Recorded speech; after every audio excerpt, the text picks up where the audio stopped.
Fibonacci numbers, you say, well, it just looks like a curious group of numbers. Fibonacci numbers look like this. 0 plus 1 is 1. 1 plus 1 is 2. 1 plus 2 is 3. 2 plus 3 is 5. You get the picture? Okay? Okay, so there is a pattern to it. And then we do something kind of fun, like look at biology. And I'm going to have to do this by hand. And we look at flowers and petals. There are 1-petal flowers, and 2-petal flowers, and 3-petal flowers, 5-petal flowers. Getting the picture? It's obeying the Fibonacci sequence. 13, 21, 34, so forth. Is there deeper magic if we're open to looking? All right, here's another one. Now you know that I'm not telling the truth here. This one is not random. Looks random, doesn't it?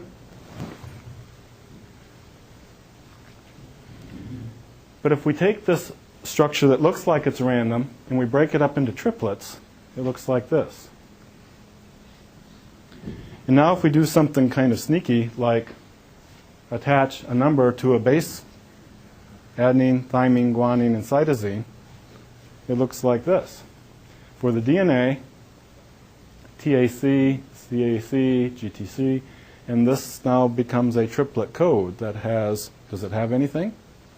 Well, that's the DNA. When we do the messenger RNA complement to that, it forms AUG. Those of you in biology will recognize that's a start codon. So that's the beginning of a gene, reading the protein. And then here's the others that follow. And then if we go to the next level, remember I said biology was organized both horizontally and vertically. Now you were seeing the vertical connections here, all intertwined together in multiple dimensions. Now we look at this, and we see that AUG codes for methionine and valine, etc. And this is actually the beginning of the actual sequence for the hemoglobin gene for human beings. And it's even music to the ear in God's eyes.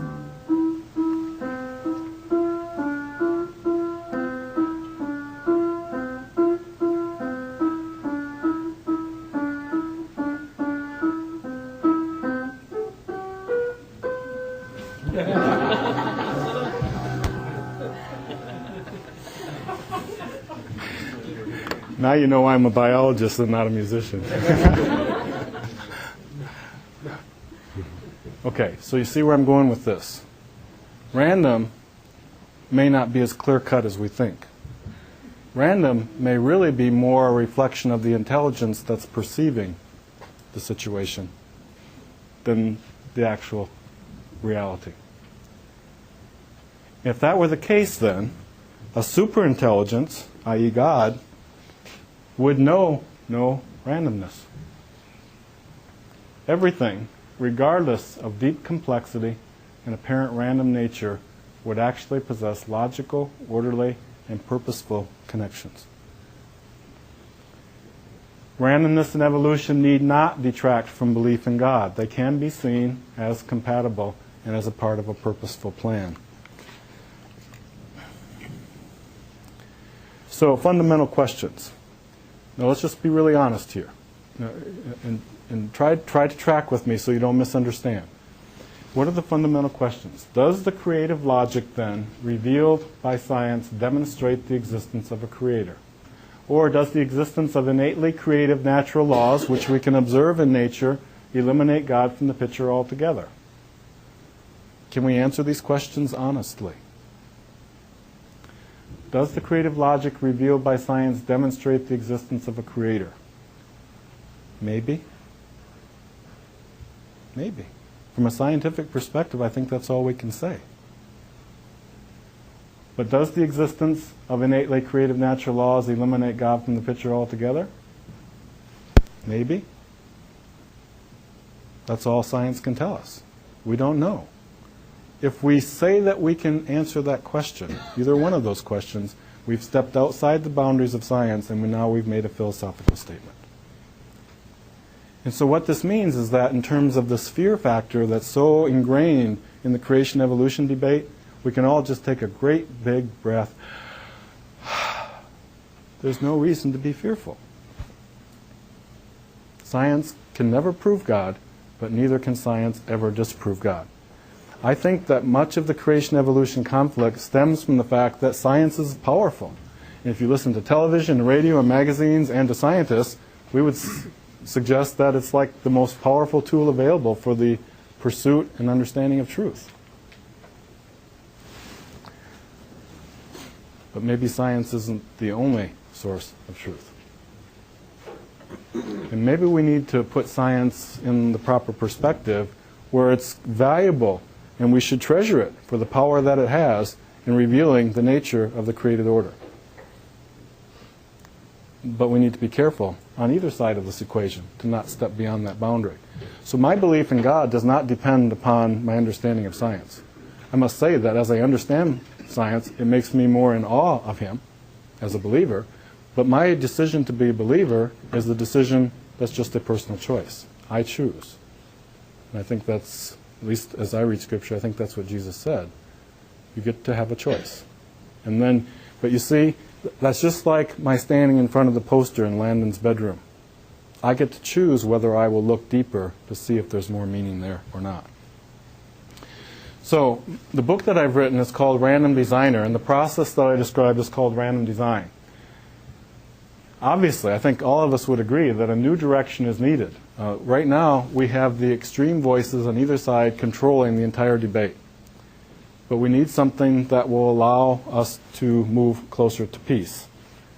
So what do we need? We need something that's win-win. I mentioned to the group last night that I talked to Stephen Covey in his book, 7 Habits of Highly Effective People. He's really big into that. You know, any sort of interaction with others has to be win-win. Has to be something for both sides. Okay? Each side has to be granted their core needs. What does science say that it needs?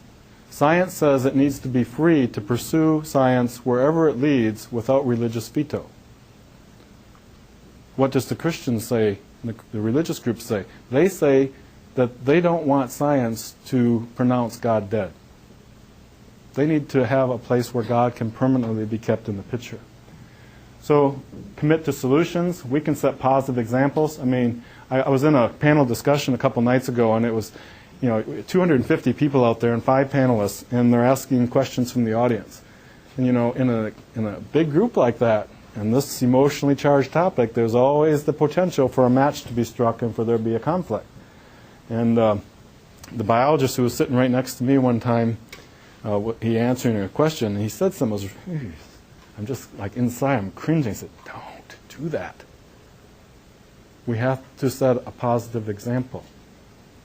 And a positive example, both for our peers and for our students and for our children, is to recognize that everybody is at a different point on this question.